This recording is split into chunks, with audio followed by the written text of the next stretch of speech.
बिस्मिल्लाहिर्रहमानिर्रहीम, अस्सलाम वालेकुम। आप देख रहे हैं प्रोग्राम टेबल टॉक। मैं हूं उसामा तैयब। नाज़रीन, आजाद कश्मीर में होने वाले इलेक्शन अपने अख्ताम को पहुंचे। इस वक्त तक 45 में से 44 नशिस्तों के नताइज सामने आ चुके हैं। एक नशिस्त पर रीपोलिंग होगी। इन 45 सीटों में से तहरीक इंसाफ को 25 सीटों पर कामयाबी मिली। पीपल्स पार्टी जबकि मुस्लिम लीग नून ने 6 नशिस्तों पर कामयाबी हासिल की।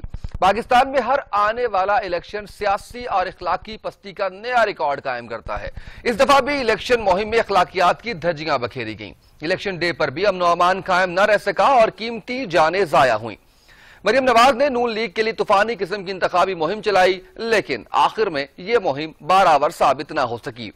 कुछ लोगों के ख्याल में पीपल्स पार्टी ने आजाद कश्मीर में सरप्राइज दिया। ताहम नजर रखने वाले जानते थे कि कश्मीर में पीपल्स पार्टी की पोजीशन नून लीग से ज्यादा मजबूत है।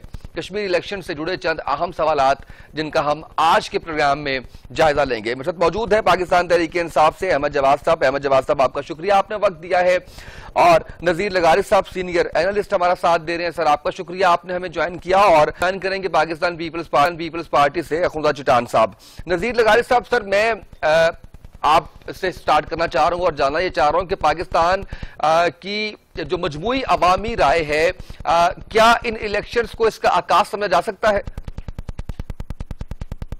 बात यह है कि एक तासुर होता है जिसके बारे में आमतौर पर इलेक्शन मुहिम के दौरान बात होती रही कि जब वफाक में कोई हुकूमत होती है तो कश्मीर में और गिलगित बल्तिस्तान में वही हुकूमत इलेक्शन जीत जाती है। मेरे ख्याल में ये तासुर एक हद तक दुरुस्त है, लेकिन मैं इस तासुर से इत्तेफाक नहीं करता हूँ। यानी ऐसा होना नहीं चाहिए, और ऐसा होने का मतलब ये है कि फिर वो जमहूरियत के अलावा कोई और चीज़ हो सकती है जहाँ पर लोग जो हैं इस बात के पाबंद हों कि हमने वफाक में जो हुकूमत है उसी के साथ जाना है, वरना हमारा कुछ नहीं बनेगा। एक तो ये है, और दूसरी बात ये है कि जो इलेक्टेबल्स होते हैं वो हुक्मरान जमात जो भी होती है वफाक में उसमें शामिल हो जाते हैं और अपना रास्ता देखते हैं कि इक़्तिदार का रास्ता जो है, और इस्लामाबाद मुजफ्फराबाद से इस्लामाबाद पहुंचने का रास्ता ये है कि हुक्मरान जमात का साथ दिया जाए। भी इंतखाबात के नताइज ऐसे ही हैं। बल्कि बाद लोग ये कहते रहे हैं, ये चीज़ें सामने आती रही हैं कि तो सरकारी अफसरों ने टिकट तकसीम किए हुक्मरान जमात के। मुझे नहीं मालूम है कि इस तरह का काम होता है। कभी सरकारी अफसर भी इस तरह के कामों में होते हैं। अगर होते हैं तो बड़े ताज्जुब की बात है। ऐसा अगर हुआ है, मैं अगर बहुत बड़ा लगा रहा हूँ, तो ऐसा नहीं होना चाहिए। सरकारी अफसरों का, चाहे वो किसी भी किस्म के सरकारी अफसर हों, उनका इंतखाबात में कोई अमल दखल नहीं होना चाहिए। और एक बात और है कि जो नजरियाती वोटर होता है वो बहरहाल अपने स्टैंड करता है अपनी पार्टी के साथ।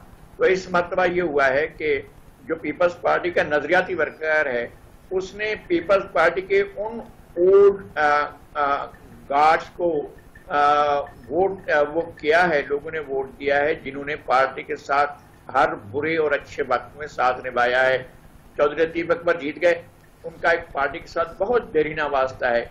इसी तरह से फैसल राठौर, उनके वालिद भी पीपल्स पार्टी के साथ शामिल थे और वजीर आजम भी रहे थे। इसी तरह से इसाक जफर जो हैं वो तकरीबन कोई 400 के करीब वोटों से हारे हैं सिटिंग प्राइम मिनिस्टर से, जो राजा फारूक हैदर से। तो वो इंतखाबात के नतायज को तस्लीम नहीं कर रहे हैं, लेकिन उनने बड़े वोट लिए हैं और 15,000 से ज्यादा वोट लिए उन्होंने, और जीतने वाले ने भी 15,000 से कोई ज्यादा वोट लिए। तो दोनों का फर्क जो है लगभग 400 या 490 वोटों का है। इसी तरह से सरदार याकूब इलेक्शन जीते। वो जब से पीपल्स पार्टी में शामिल हुए कंसिस्टेंटली सदर भी रहे, वजीर आजम भी रहे, लेकिन उन्होंने पार्टी को नहीं छोड़ा। जियाउल कमर और कमरुज़्ज़मान जो हैं वो पार्टी के पुराने लोग हैं। जिया कमर जो हैं वो हार गए हैं और बहुत कम मार्जिन से हारे हैं, और कमरुज़्ज़मान इलेक्शन जीते हैं। बाप बेटा हैं, कमरुज़्ज़मान इलेक्शन वालिद जीत गए और जो उनके बेटे हैं वो हार गए। इस तरह से जो नजरियाती वोट था वो नहीं टूटा है, बल्कि और ज्यादा स्ट्रांग हुआ है, और उन्होंने लगभग 11 सीटें हासिल की हैं। और 2 सीटों के बारे में उनका ये कहना है कि उनके साथ ज्यादती हुई है। मुझे नहीं मालूम कि ज्यादती की नोयत कैसी थी और क्या थी। एक तो जहाँ से जीते हैं इलियास तनवीर साहब, और दूसरी वो सीट है जहाँ से जीते हैं राजा फारूक हैदर साहब। ज़ियाउल कमर का भी इख्तिलाफ है और वो भी इस पर रिजर्वेशन रखते हैं, और इसी तरह से साहबजादा इसहाक जफर के बेटे जो हैं वो इस बात से, अशफाक कमर जो हैं, साहबजादा अशफाक जफर जो हैं वो उनको भी शिकायत हैं। लेकिन उसके बावजूद ओवरऑल नतायज इसी तरह से होने थे, और नून लीग का वोट जो है, जो वोट था वो बहुत ज़्यादा, जो इलेक्शन मुहिम थी मेरे ख्याल में वो सबसे अच्छी जो थी वो मरियम की थी, और उन्होंने, मरियम नवाज ने जिन हलकों में जाकर तकरीरें की हैं तो लोगों का जोश खरोश बड़ा था, लेकिन उसका इजहार वोटिंग में नहीं हुआ या नहीं हो सका। इसके बारे में भी हमें एक नए सिरे से तजिया करना होगा और सोचना होगा कि ऐसे क्यों होता है, जहां पर क्राउड भी ज्यादा ले रहे हों, बात भी ज्यादा हो रही हो और जोश खरोश भी ज्यादा हो, वहां पर उस जमात के लोग जो हैं वो हार क्यों जाते हैं और किस तरह से ऐसा होता है। तो बहुत सी चीजें हैं, नए सवाल पैदा हुए हैं और नतायज आए हैं। ऑलमोस्ट ये नतायज जो हैं इनकी तवक्को की जा रही थी। पीटीआई के बारे में ये अंदाजा लगाया जा रहा था कि वो 19-20 के करीब सीटें लेगी, लेकिन उसकी सीटें 25 तक चली गई हैं। तो बाज लोग तो समझ रहे थे कि शायद सुल्तान महमूद चौधरी भी नहीं जीतेंगे और चौधरी तनवीर इलियास भी नहीं जीतेंगे, लेकिन ये दोनों भी जीत गए हैं, और कई और लोगों के बारे में भी इस तरह के गुमान थे। लेकिन बहरहाल नतीजा आ चुका है। आगे जाएंगी सियासी पार्टियां, अपना अपना अमल करेंगी, अपना अपना, अगर किसी ने पिटीशंस करनी होंगी, अगर किसी ने ट्राइब्यूनल में जाना होगा, अगर किसी ने कुछ करना होगा तो करेंगे। बहरहाल एक इलेक्शन का प्रोसेस हो चुका है, इसमें 2 सिविलियंस और 4 जो अहलकार हैं आर्म फोर्सेस के, उनके इस पूरे इलेक्शन प्रोसेस में उनके जान से जाने का बहुत दुख हुआ है। Right sir. जी अहमद जवाद साहब, सर मरियम नवाज ने इंतखाबी नतायज मानने से इनकार किया है, कैसे इसको रिस्पॉन्ड करेंगे आप? कोई तहरीक लाने का अगर कोई प्लान करती हैं तो क्या रिस्पॉन्स होगा पाकिस्तान तहरीक इंसाफ का? देखें, तहरीकें तो मेरा ख्याल है कि दम तोड़ चुकी हैं। अपोजिशन की पीडीएम से बड़ी तहरीक तो नहीं हो सकती कि जब पूरी अपोजिशन पार्टीज जितनी भी थी वो सारे एक फोरम पे इकट्ठी हुई और उन्होंने तकरीबन 1.5 साल जो है अपना पूरा जोर लगाया, लेकिन उसके बाद टूट फूट का शिकार हो गई। तो इसलिए मेरा ख्याल है कि तहरीकों का दौर तो चला गया, मौसम भी चला गया तहरीकों का। अब तो जो है सब्र शुक्र जो है वो बेस्ट ऑप्शन है। और हाँ, सियासी नारेबाजी जो है वो पॉलिटिकल लीडरशिप कर सकती है, रिटोरिक्स कर सकती है, क्योंकि जाहिर है कि उन्होंने भी अपनी आवाम को किसी तरीके से मुतमिन करना है। तो मैं नहीं समझता कि किसी किस्म की तहरीक की उम्मीद है, और इसलिए भी कि आज़ाद कश्मीर के इस इलेक्शन में कोई ऐसी सीरियस किस्म की कोई इरेगुलरिटी सामने नहीं आई। ऐसी माइनर सी 2-4 कोई जगहों के ऊपर चीज़ें जो सामने आई, अदरवाइज बड़े स्मूथ इलेक्शंस हुए हैं। और फिर सबसे बड़ी बात यह है कि एजेके के इलेक्शन जो हैं वो पाकिस्तान मुस्लिम लीग नून की हुकूमत जो आज़ाद कश्मीर में थी और उसी का कायम किया हुआ इलेक्शन कमीशन और जो अमला था वो उसी हुकूमत के मातहत था। तो ये तो खुद ही PMLN की गवर्नमेंट का करवाया हुआ इलेक्शन है। अगर इसमें किसी किस्म की कोई धांधली या कोई इसमें रेगुलरिटी है तो वो जाहिर है कि वो मैं असल में यही जानना चाह रहा था आपसे अहमद भाई के इंतखाबी नतायज मानने से इनकार कर दिया, इससे क्या मुराद है? ना तो कोई धांधली की बात हो रही है, ना किसी ट्रिब्यूनल में जाने की बात हो रही है, तो नतायज नहीं मानने। मैं इसको इसी की इंटरप्रेशन आपसे इसलिए जानना चाह रहा था। जी देखें, एक तो इलेक्शन से पहले एक मंत्रा पढ़ा जाता है, ये पैटर्न आपने GB के इलेक्शन में भी देखा था, और एक होता है इलेक्शन के बाद का मंत्रा। इलेक्शन से पहले आपने एक माहौल क्रिएट करना होता है जी कि धांधली होने लगी है, हुकूमती ज़राए इस्तेमाल होंगे जी, हमारे साथ ज्यादती हो रही है। तो ये एक पहले से ही वो शिकस्त जो नज़र आ रही होती है उनका, उसकी एक ग्राउंड्स क्रिएट करनी होती हैं ताकि उसको जस्टिफाई किया जा सके। फिर उसके बाद जब इलेक्शन का रिजल्ट आ जाता है, जाहिर है वो इलेक्शन का रिजल्ट वही होता है जो एक्सपेक्टेड होता है। उसके बाद जो है अवाम को एक पैगाम देना होता है, तो उसमें फिर यही होता है कि हम तो ऐसे इलेक्शन को मानते हैं। तो ये तो GB के बाद भी हमने ये सुने थे, रिटोरिक्स जो हैं सिर्फ चंद दिन से ज्यादा नहीं ये चल सके थे, और आज़ाद जम्मू कश्मीर में भी ऐसा ही होगा। और हमें भूलना नहीं चाहिए कि इलेक्शन से पहले गैलप का जो सर्वे आया था, मोर और लेस उसका रिजल्ट भी काफी हद तक इलेक्शन के नताइज के साथ जो है वो मुताबिकत रखता है। तो ये कोई यहाँ पे कोई अजनबे की बात नहीं है। नजर आ रहा था कि आजाद जम्मू कश्मीर में 2 पार्टी सिस्टम या 3 पार्टी सिस्टम आप कह लें, मुस्लिम कॉन्फ्रेंस को अगर आप शामिल कर लें तो तकरीबन 2 दहाइयां 3 दहाइयों तक जो है वहां पे ये बस 2-3 जमातें थी कि जिन्होंने वहां पे हुकूमत की। लेकिन जाहिर है कि आजाद जम्मू कश्मीर के अवाम की जिंदगी में कोई खास तब्दीली नहीं आई, और सबसे बड़ी अपॉर्चुनिटी जो है वहां का इंफ्रास्ट्रक्चर बेहतर करने के लिए वो थी 2005 के अर्थक्वेक के बाद, जब पूरी दुनिया से डोनेशंस आई, फंड्स आए। लेकिन वो डोनेशन जो हैं उस वक्त मुस्लिम कॉन्फ्रेंस हुकूमत में थी, उसके बाद पीपल्स पार्टी, फिर PMLN, वो कहाँ गया पैसा, कहाँ लगा, वो आज तक नहीं पता चला। वो कश्मीर की उसी तरह से हालत है, ना वहाँ पे कोई इंफ्रास्ट्रक्चर बेहतर हुआ, ना सेहत और तालीम के हालात बेहतर हुए, ना वहाँ पे जो आजाद जम्मू कश्मीर का एक इतना बड़ा पोटेंशियल है टूरिज्म का, कभी उसको टैप करने की कोशिश की। तो एक बड़ी स्टैग्नेंट सिचुएशन रही है कश्मीर की। अगर आप माजी में देखें तो अवाम को जब एक अपॉर्चुनिटी मिली कि एक और कुव्वत जो है, सियासी कुव्वत जो है वो अब मैदान में मौजूद है और पूरी ताकत के साथ मौजूद है और मरकजी हुकूमत में भी वो मौजूद है, तो अवाम के लिए आई थिंक फैसला करना बड़ा आसान हो गया था कि उन्होंने किसको वोट देना है। तो ये तो एक राइटिंग ऑन द वॉल थी, और ये रिजल्ट बिल्कुल अनएक्सपेक्टेड नहीं है, ये एक्सपेक्टेड रिजल्ट है। और मेरा ख्याल है कि मरीम नवाज को जमहूरी रवायात को देखते हुए इसको एक्सेप्ट करना चाहिए, और जो खला या जो खामियां उनको अपनी माजी में हुकूमत करते हुए, चाहे वो GP है, चाहे वो आजाद जम्मू कश्मीर है, चाहे वो मरकजी हुकूमत है, उनके ऊपर गौर करना चाहिए और अपनी पार्टी को उन से सबक सीख के उनमें बेहतरी लाने की जरूरत है। इलेक्शन रिजल्ट्स को ना मान के आप कुछ हासिल नहीं कर सकते। बिल्कुल ठीक है। आसिफ बाजवा साहब मौजूद है पाकिस्तान मुस्लिम लीग नून से। बाजवा साहब, नताइज तस्लीम नहीं करती मरियम नवाज साहिबा कहती हैं, इससे क्या मुराद है सर? क्या कोई धांधली हुई है? क्या इशू कहां पे आ रहा है? देखिए, बात यह है कि जिस तरीके से इलेक्शन हुआ है उसमें इससे पहले, इलेक्शन होने से पहले ही पाकिस्तान पीपल्स पार्टी और PMLN की जो लीडरशिप थी उन्होंने ये कहना शुरू किया था कि हमें डर है कि ये धांधली करेंगे और ये हमारा मैंडेट चोरी करेंगे। जिस तरीके से कल भी तकरीबन 1.5 से 2 घंटे तक जब रिजल्ट आने शुरू हुए तो उसके बाद तकरीबन 10 बजे के बाद इन्होंने बंद कर दिए, कोई रिजल्ट जो है ना वो डिक्लेयर होना बंद हो गए, आने इन्होंने प्लस माइनस खत्म कर दिया। और उसके बाद ये जिस तरीके से इससे पहले 2018 के इलेक्शन मैनेज किया गया था और पाकिस्तान तहरीक इंसाफ को चोरी का वोट दिया गया, जो जीतने वाले लोग थे उनको हरवाया गया। और जो देखिए, हमारा जो डस्का में इलेक्शन था इसी 35 का, जम्मू 35 का, उसमें तो कोई शख्स ये कह ही नहीं सकता था। और जो हमारा मुखालिफ उम्मीदवार था PTI का, वो ये समझता था, वो कहता था कि बस यार मैं तो आ रहा हूँ, आपकी मेहरबानी कर दें, मुझे पता है कि डस्का जो है, ये सियालकोट जो है, गुजरांवाला, ये नून लीग का गढ़ है, जीतने तो वाला नहीं, चले मुझे कोई, मैं इज्जत से हार ही जाऊंगी, उसके अपने अल्फाज थे। लेकिन जब हमने शाम को रिजल्ट देखा है तो लोग परेशान हो गए हैं।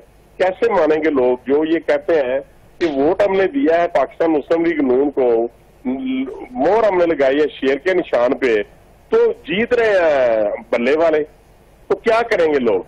यही होता है ना वोट चोरी।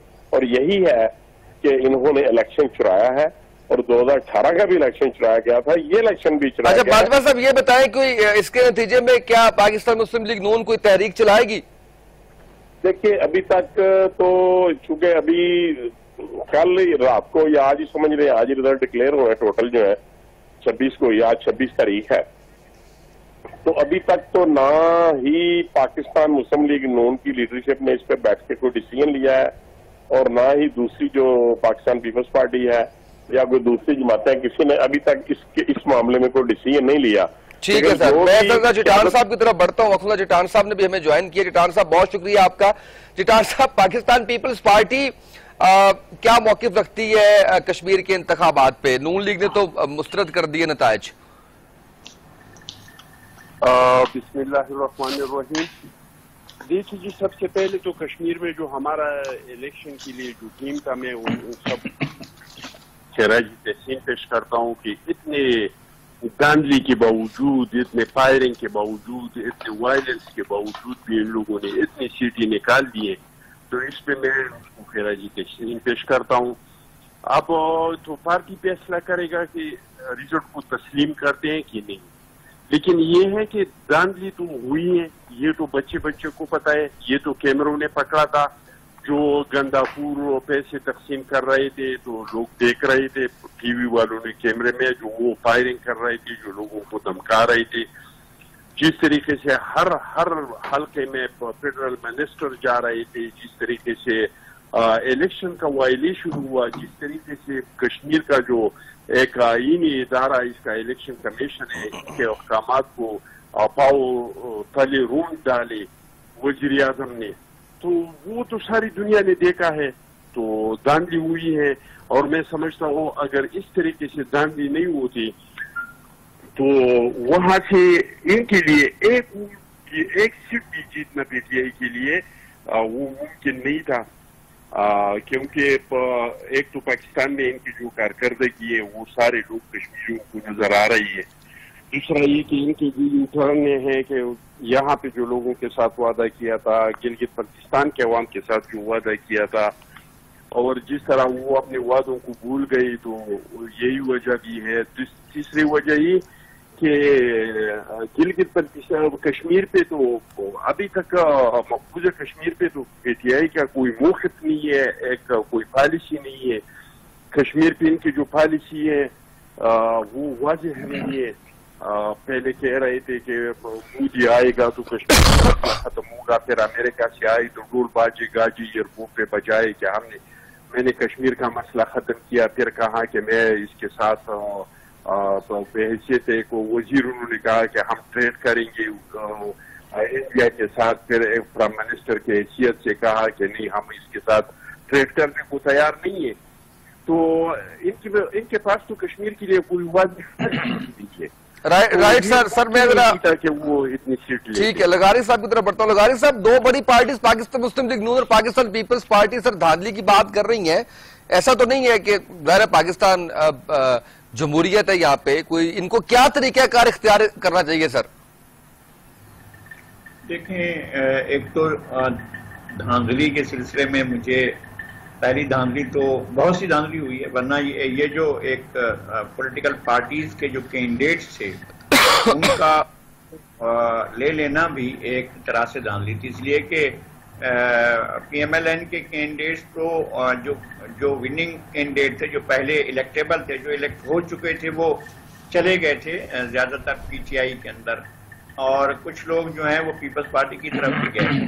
तो एक तो ये कि उनका जाना बहरहाल एक सदमे और दुख की बात थी पीएमएलएन के लिए, कि बहुत से लोग जो पार्टी की टिकट की वजह से भी और अपने वोट बैंक की वजह से भी जीते थे, तो अब उनका वोट बैंक तो मौजूद था और उन्होंने अपना वोट बैंक और दूसरा सरकारी असर रसूख को सब कुछ मिलाकर इलेक्शन को विन किया है।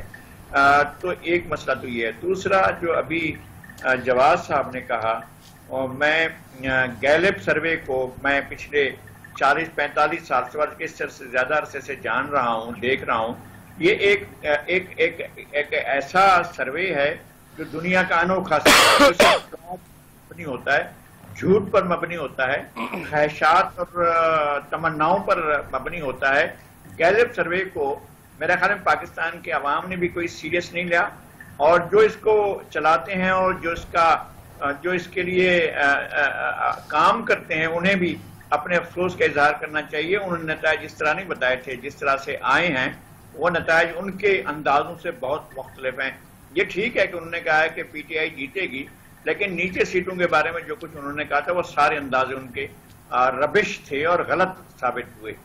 एक ये होना, दूसरा ये है कि हुकूमत के वज़रा ने अगर सरेआम रकम तकसीम की है तो उसका कोई ना कोई तो वो होना चाहिए था ना, इस पर क्या एक्शन लिया गया।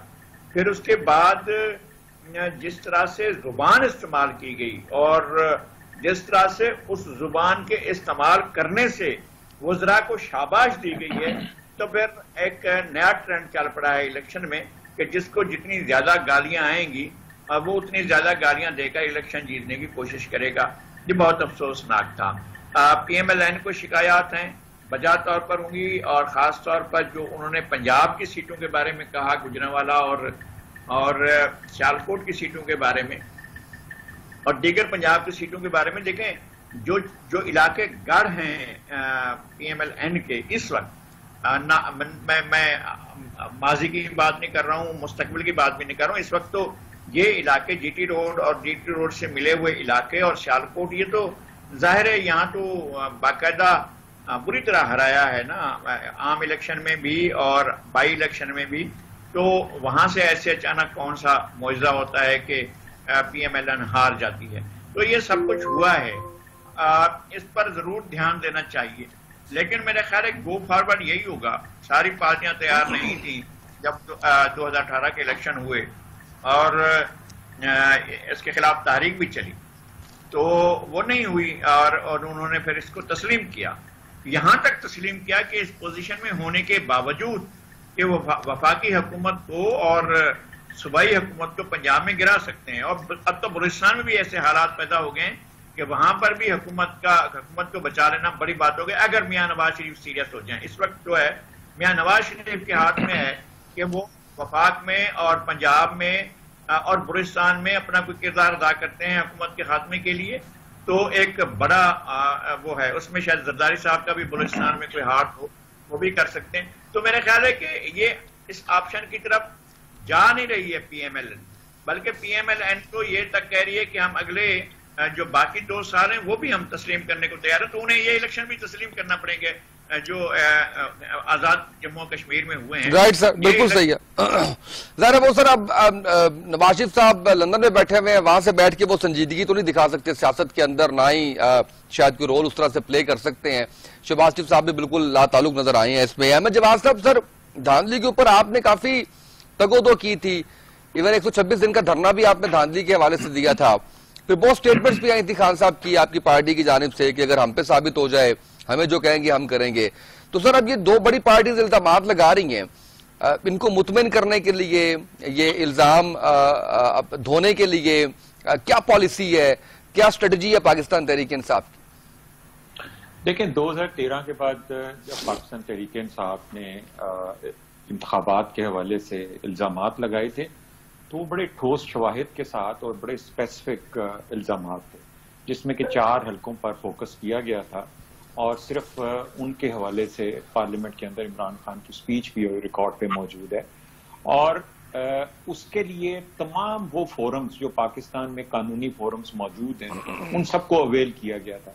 यानी इलेक्शन कमीशन के पास भी गए, हाई कोर्ट में भी गए, सुप्रीम कोर्ट में भी गए, जो ट्रिब्यूनल कोर्ट्स थी उनमें भी गए।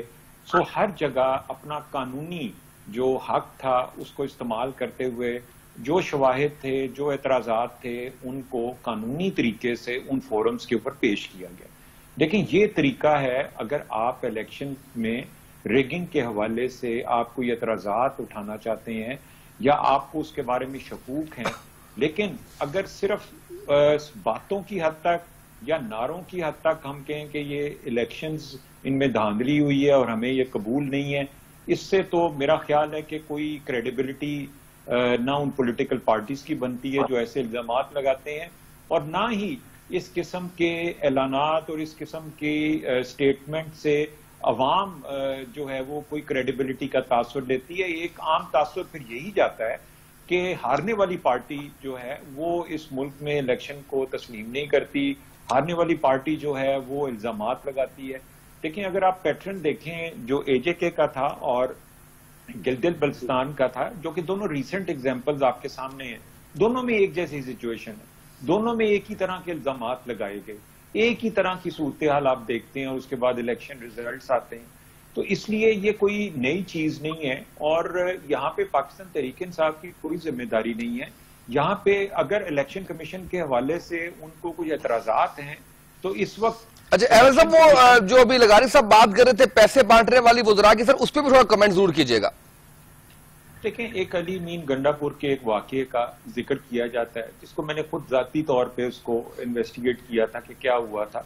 वो उन्होंने कोई जोश में आके तो कोई किसी को कोई खंबे लगवाने थे गली में, किसी ने उसने कोई कहा और उन्होंने निकाल के उसको पैसे दे दिए। तो वो कोई एक पीटीआई की कोई ऐसी कोई पॉलिसी नहीं है कि ओपनली आप किसी को ब्राइब करते हैं या पैसे देते हैं। वो एक वोटर की तरफ से एक सवाल क्रिएट हुआ और अली अमीन गंडाखोर साहब जो हैं वो, लेकिन सर अब देखिए ना, अब तजिया कार भी सवाल उठा रहे हैं, अपोजिशन भी, मीडिया भी सब सवाल उठा रहे हैं, तो अली अमीन गंडापुर साहब मैं क्या इस पे किस तरह से मैं फ्रेज कैसे करूं क्वेश्चन को कि उनको समझाएं सर, मैं यही कह सकता हूं। आपने कह दिया और हम इंशाल्लाह समझा देंगे। अच्छा बाजवा साहब, आपको मेरी आवाज आ रही है सर? अच्छा चिटान साहब, मुझे सर ब्रेक पे जाना है, ब्रेक से वापस आते हैं तो मैं आपसे जानना ये चाहूंगा कि जैसे अभी बात की है अहमद जवाद साहब ने कि 4 हलकों की बात की, उन्होंने ठोस सबूत की बात की, एतराजात की बात की, तो आप कब आ रहे हैं ठोस सबूत के साथ? इस पे हम बात करेंगे। मुझे ब्रेक पे जाना है, ब्रेक से वापस आते हैं तो उस पर बात करते हैं। शॉर्ट ब्रेक डाला।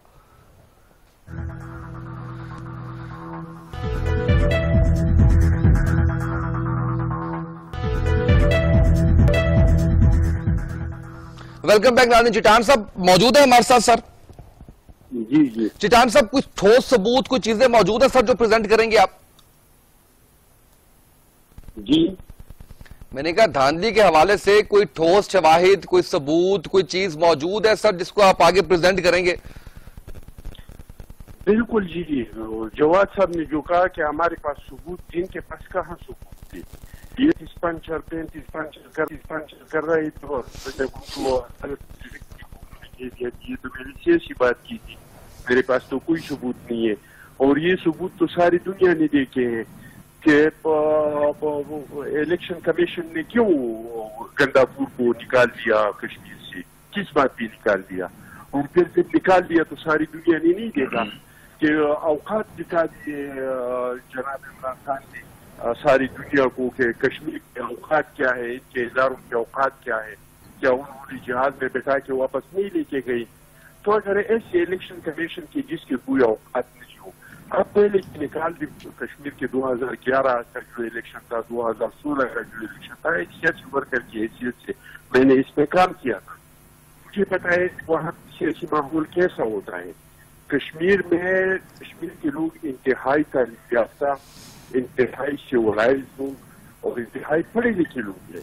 वहाँ पे आप टर्न आउट देख 2011 का देख लीजिए कितना है, आप 2016 का देख लीजिए को वहाँ पे टर्न आउट कितना है, आप इस साल के देख ले।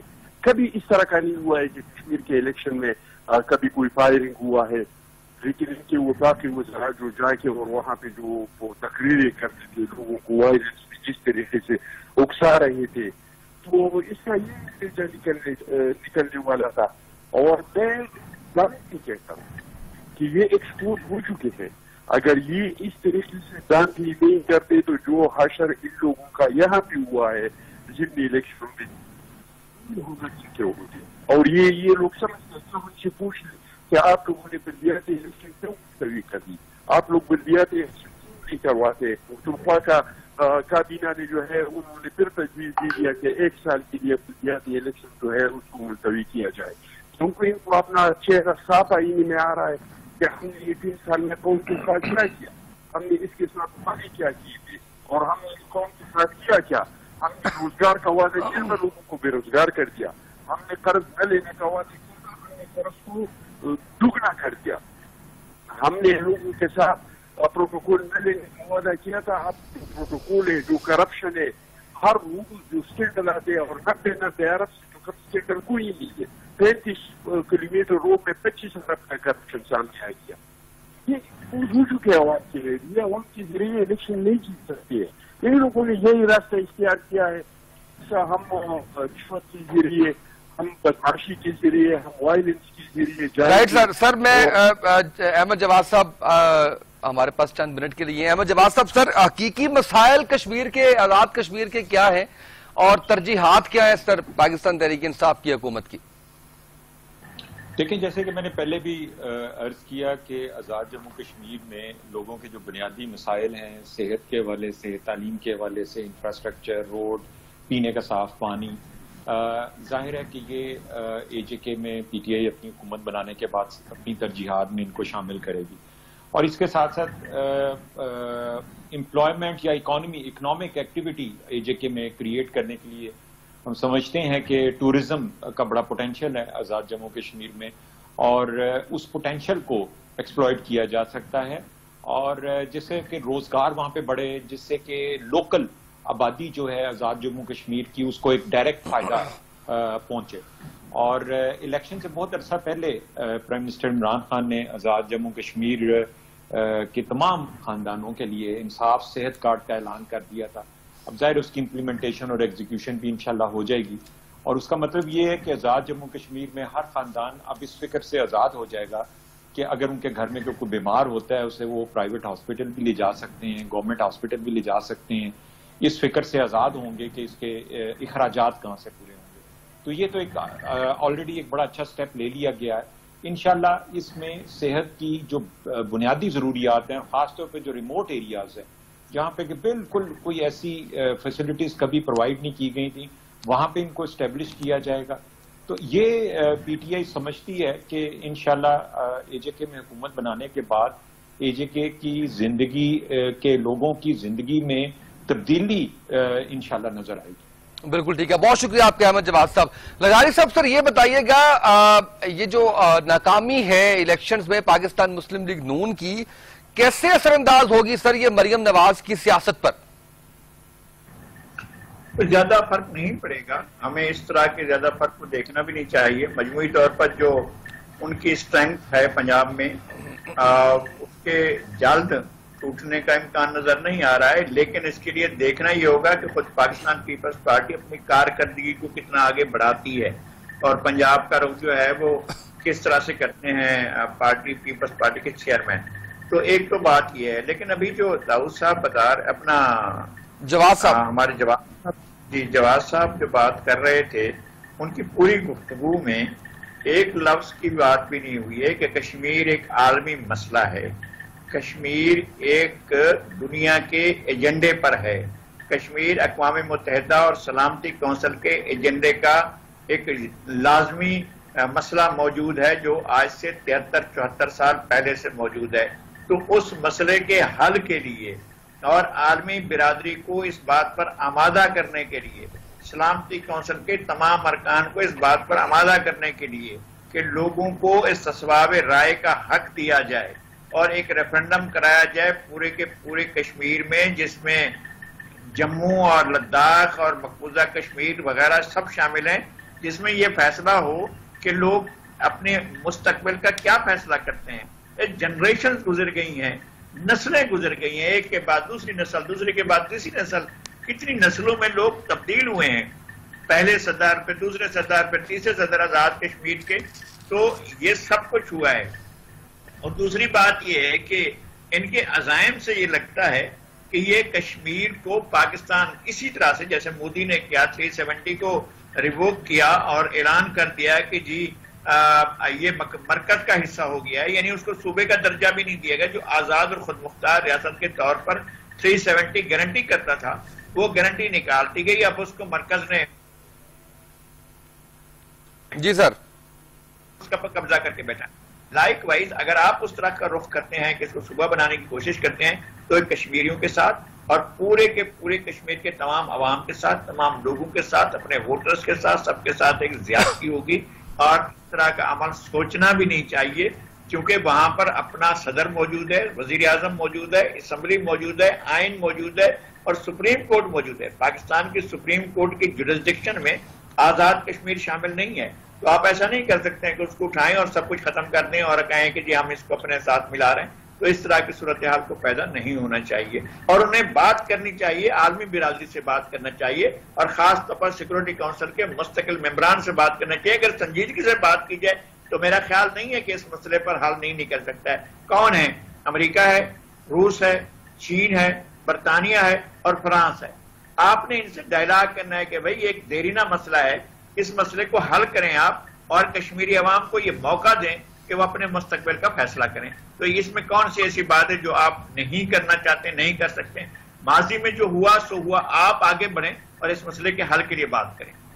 बिल्कुल ठीक है। जिटान साहब सर, आप पे कंक्लूडिंग रिमार्क सर इसी बात पे। जिटान साहब आप हैं हमारे साथ? जी जी मैं आपके साथ। मैं चाह रहा था कि थोड़ा सा मसला कश्मीर के ऊपर आप कुछ कंक्लूडिंग रिमार्क्स दे दीजिए सर। नई हुकूमत, पाकिस्तान तहरीक इंसाफ की कुछ बेहतरी की उम्मीद।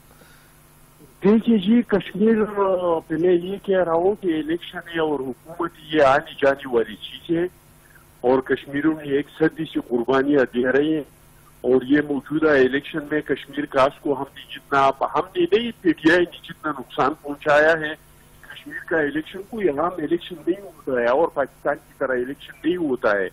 इस पे सारी दुनिया के नजरें होते हैं, और इतना खैर वो जो इस्माइल गुजर साहब ने बात की वो तो बहुत घटिया बात की, मैं तो इसके फेवर में नहीं हूँ। हमारे जो कबाइल है हम हो गए 16 से बम्बारमेंट हो गई, लेकिन कभी एक बंदे ने किसी और चिंता नहीं मांगा है कि हमें तो किसी और मुल्क से दुश्मन या दोस्त से मदद मांगना चाहिए।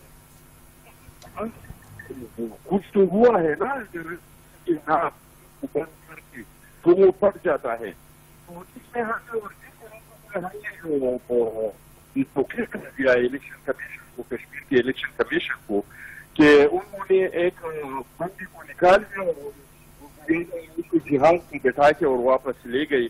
और मैं समझता हूँ कि वहाँ पे जो इनके वज़रा जाते थे और जो वायलेंस करते थे, इसमें इन लोगों के कसूर नहीं है। तो हमारे साथ तो मीडिया पे आ जाते हैं ये सारे हदूस से, यार आप लोग बात करते हैं, न ख़वातीन का ख्याल रखते हैं, न किसी तहजीब का, आप लोगों को कोई अफसोस नहीं होता, तो क्या करें। हम वहाँ लोगों को मिलते हैं जो बहुत बदतमीजी करते हैं, जो लोगों के माँ बहन को एक करते हैं, जो थप्पड़ मारते हैं, जो औरत के बारे में करते हैं, तो उन लोगों को शाबाशी मिलते हैं। तो हमारी मजबूरी है कि हम ये काम करते हैं। तो मैं समझता हूँ बहुत ज्यादा नुकसान हमने पहुंचा है। ये आने जानी चीज है, कश्मीर का जो मसला है ये हमारा जरूरी मसला है, और इसके शरीर से इंतकाल बहुत साथ नहीं कर सकता हूँ, मैं बेहोशी में भी पे गलती नहीं कर सकता हूँ। ये जो कुछ हुआ ये नहीं होना चाहिए था। बिल्कुल सही है सर, बहुत शुक्रिया आपका। खुदा चट्टान साहब आपने वक्त दिया, नज़ीर लगारी साहब आपका शुक्रिया, आपने वक्त दिया है। कश्मीर के इंतखाबात के ऊपर हमने बात की, पाकिस्तान तहरीके इंसाफ जो है उसकी अगर बात की जाए तो उन पर धांधली के इल्जाम लगाए जा रहे हैं, न सिर्फ पाकिस्तान पीपल्स पार्टी की जानिब से जबकि पाकिस्तान मुस्लिम लीग नून की जानिब से भी। और पाकिस्तान तहरीके इंसाफ का जो वाकिफ आज के प्रोग्राम में सामने आया वो ये है कि हमने तो ठोस बुनियादों के ऊपर इल्जाम लगाए थे, 4 हल्कों की बात की थी, वही लेकर हम असेंबली में गए थे। तो अगर ऐसी कोई चीज़ है, कोई तहफ़्फ़ुज़ात हैं, तो उसको मुतल्लिका फोरम पे ज़रूर एड्रेस होना चाहिए और प्रेजेंट करना चाहिए। और पाकिस्तान पीपल्स पार्टी और नून लीग कहती है कि बिल्कुल हमारे पास शवाहिद भी मौजूद हैं और हम इनको लेकर आगे भी बढ़ेंगे। देखते हैं कि इस हवाले से कौन ट्रिब्यूनल जाता है, क्या फैसला होता है। आज के इस प्रोग्राम से इतना ही, इजाज़त दीजिए, अल्लाह हाफ़िज़।